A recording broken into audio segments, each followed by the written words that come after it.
Back to Squawk on the Street. One well-known name facing tariff headwinds is Apple. Stock actually up today. Steve Kovac joins us now to break down the impact that it could have, these tariffs, on its business. Steve. Yeah, David, it got hit yesterday with that 10% double whammy on China. So now that brings it total to 20% of tariffs on imports from China. So Tim Cook, the CEO of Apple, he's been pushing really hard for tariff relief.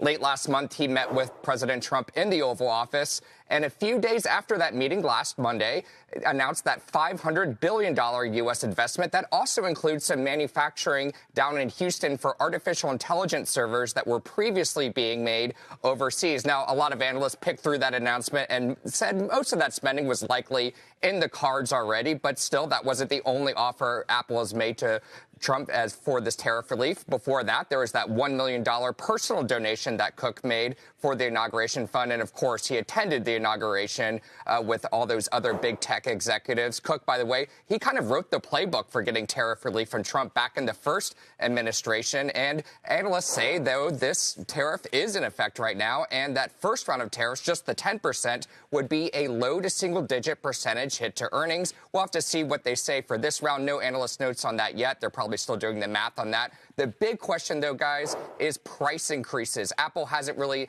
mentioned anything about increasing prices for its products, but we did get the iPhone 16e, that new model of the iPhone announced a couple weeks ago. That is $170 more than the previous model. And just this morning, there was a new iPad Air going the other way, starting at $599, which is the same price as last year's version. We're also expecting another announcement, a product announcement this week, the new MacBook Air. So we'll see what the pricing looks like there, but it's really going to come down to the iPhones and things like that, guys. I will also note Microsoft is feeling the pain here, as are so many other PC makers. Carl, I'll send it back over to you. All right, Steve, talking a bit. Steve Kovac.